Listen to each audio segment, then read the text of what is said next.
Nous sommes en août 2017 et cette vidéo doit se placer sur mon site professionnel entre la page d'accueil, qui n'avait pas été mise à jour depuis une dizaine d'années, et ces informations complémentaires, trop volumineuses, parce qu'elles couvrent des recherches qui ont été fécondes durant 40 ans. À cause de ce volume, j'insère cette vidéo brève qui apporte les conclusions de ces travaux, et ce sera donc une façon de résumer le reste. Il est nécessaire que soit améliorée l'identification humaine. Elle a progressé ces derniers temps à partir d'une bien connue révolution copernicienne qui découvrait la notion d'espace et permettait d'identifier une place de l'être humain dans l'univers. Elle eut lieu en 1550, on peut dire qu'elle a été complétée par Newton vers 1700, un siècle et demi plus tard. Après quoi s'est déroulée la révolution darwinienne, que l'on peut, elle, dater de 1850, ajoutant encore un siècle et demi supplémentaire. Cette fois, on découvrait qu'il y avait une évolution et l'identification de la place de l'être humain dans cette évolution. Très peu de temps après, à partir de 1900, nous pensons qu'une troisième révolution s'est déroulée. On l'attribue à Sigmund Freud, parce qu'à partir de sa psychanalyse, nous découvrons un inconscient établissant en retour la place de l'être humain vis-à-vis de son propre moi. Cette troisième révolution, toute neuve, a été dernièrement certifiée parce qu'une intelligence artificielle est apparue et qu'elle donne, par ses vertus, la preuve de l'inconscient. Cependant, il existe une petite complication qu'il faut corriger. Elle est due au fait que les deux dernières révolutions se chevauchent et par conséquent s'embrouillent. Il est même probable que la théorie de la relativité encore plus récente les complique toutes les trois à la fois. Mais on peut éviter d'en parler pour l'instant. Pour qu'elles puissent nous servir plus tard, il faut éclaircir quelque chose de beaucoup plus simple à présent. C'est à partir d'une date très récente qu'il faut réviser des notions qui se sont avérées précipitées. Un certain nombre parmi nous étions déjà nés lorsque parut en 1950 la ferme et définitive connaissance qu'il y avait eu des extinctions massives d'espèces sur la Terre. Soyons bien précis pour cela. On ne parle pas d'évolution, mais d'extinction. Nous sommes tous bien au courant, nous savons tous qu'il y a eu des glaciations, des disparitions, et même par 5 fois, depuis l'apparition de la vie sur Terre, ces extinctions massives où notre planète avait approché le statut d'un astre mort, du moins celui de coma ou de fantôme. C'était loin d'être le cas en vérité, mais néanmoins on peut dire que tous les animaux étaient morts. L'important n'étant pas de chipoter sur cela, mais que nous réalisions qu'avant 1950, nous ne le savions pas du tout. Ou plutôt, et c'est cela qui est le plus instructif, nous ne voulions pas le savoir. C'est de cette nuance qu'on va découvrir toute l'importance. Et pour cela, on va un peu la décrire en détail. Une chose est claire et précise. Avant 1800, nous n'avions pas à l'idée qu'il y avait eu d'autres animaux que ceux connus sur Terre.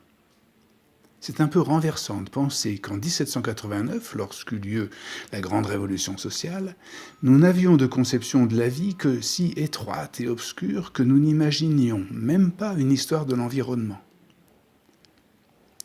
C'est en 1800 que le savant Cuvier, à Paris, en observant une grosse molaire, éprouva la même sensation que Newton quand il vit tomber une pomme. Il s'est dit « Mais bon sang, cet animal-là n'existe plus ».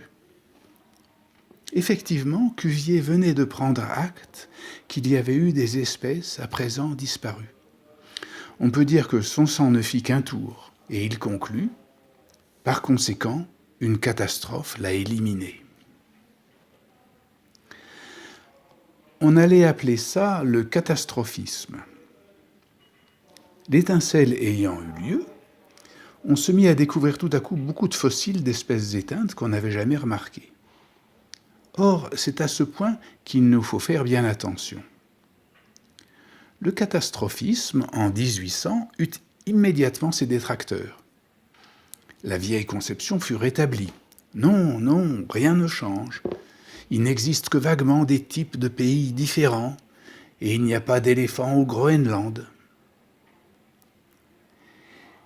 Et c'est de cette réaction qu'est issu le darwinisme. En effet, 50 ans plus tard, en 1850, Charles Darwin tempéra les disputes en expliquant qu'il y avait une loi de transformation régulière et constante, comme des circonvolutions tranquilles sur un fond uniforme. À l'opposé du catastrophisme, on appela cela l'uniformitarisme. Encore une fois, on ne va pas chipoter. Il est en gros documenté que Darwin s'opposait à l'idée qu'il y ait eu des disparitions violentes et si fréquentes et nombreuses qu'elles aient pu faire une règle principale. Le catastrophisme était un épiphénomène, et la théorie de l'évolution devint si juste et si puissante qu'on peut dire qu'elle en réalisa effectivement le refoulement. À tel point que, bien que des évidences fussent nombreuses, l'Académie ne reconnut qu'en 1950 qu'il y eut 5 grandes extinctions et un climat bien plus tumultueux entre elles que l'étendue uniforme et plane d'une évolution imperturbablement dominante de Darwin. Une fois que nous comprenons que les règles de compétition et d'adaptation, sur le terrain sans déformation ni rupture d'une évolution plane, nous ont occupés, certes pour immensément nous instruire, mais comme s'il fallait au moins pour cela oublier le reste, beaucoup plus abyssal et menaçant, nous comprenons la tardive acceptation du catastrophisme en 1950. Ceci veut dire également que la révolution de l'inconscient en 1900 se trouve, elle, localisée au moment le plus fort et profond de ce refoulement. C'est pourquoi il a été nécessaire de rappeler ces dates et cette chronologie. Lorsque la psychanalyse s'est établie, elle a procédé selon une mentalité qui dévouait tous ses efforts à ignorer que la vie sur Terre était victime et influencée par de gigantesques catastrophes. On comprend bien qu'une théorie de l'inconscient qui allait ignorer ces déchirures catastrophiques allait manquer de quelque chose d'essentiel. C'est pourquoi, quand on y regarde en connaissance de cause, à présent, on retrouve dans la troisième révolution, c'est-à-dire dans la révolution freudienne, des aménagements et des combines destinés à cacher sous des habits et alibis injustes ou erronés les grandes mémoires des catastrophes. Une fois que l'on se trouve préparé et prêt à cette critique, on peut reconnaître les grandes qualités du freudisme. De même que la théorie de Darwin est très juste, celle de Freud est très précieuse à notre conscience. Mais comme tout médicament, elle cache un poison qu'il faut détecter avant d'en exploiter la vertu.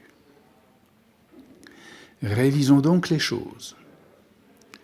Freud était pessimiste et donnait une grande importance à la mort. On pourrait dire presque qu'il en était conscient des extinctions dans le climat général où on les refoulait. Il fit grand cas d'une pulsion qu'il appela « pulsion de mort », expliquant que la vie retournait d'elle-même à l'inanimé.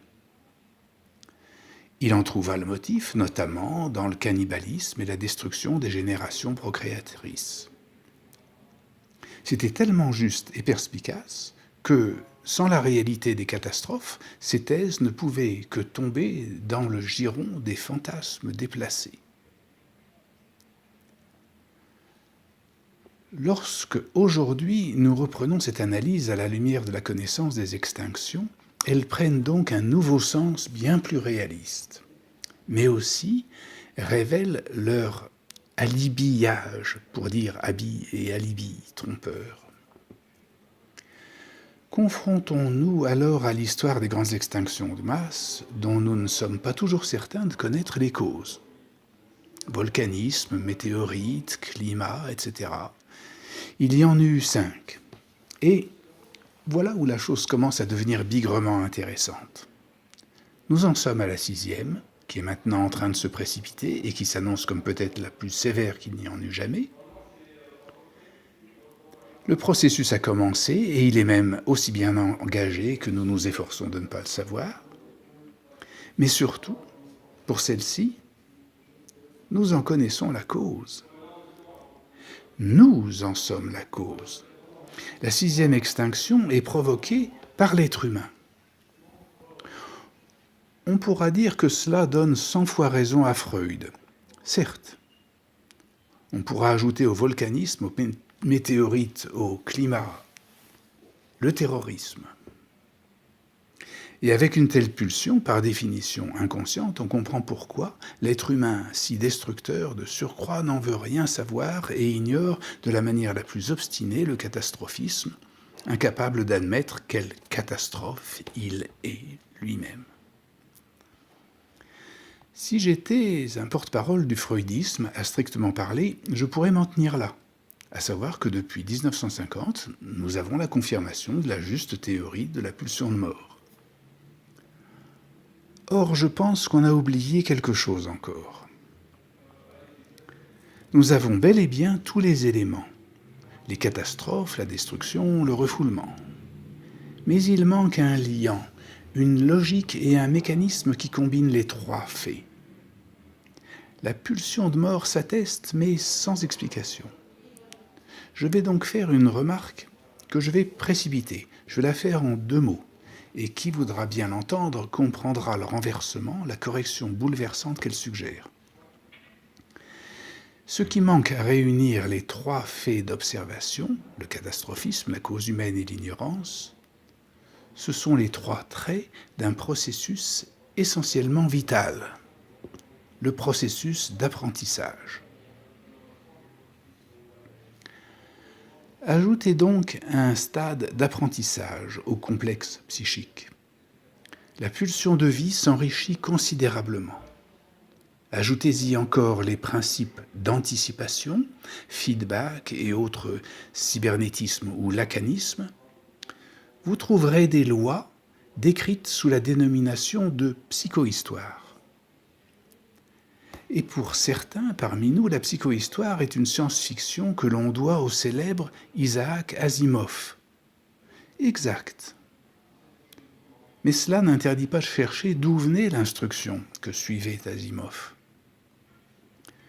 C'est donc ce qu'on trouvera en continuant sur les pages de présentation qui suivent cette vidéo et où, ces dernières années, jusqu'en remontant aux premières en 1985, est échelonnée toute la thèse qui donne un sens positif à la 6e extinction que nous pouvons donc regarder en face et en confiance.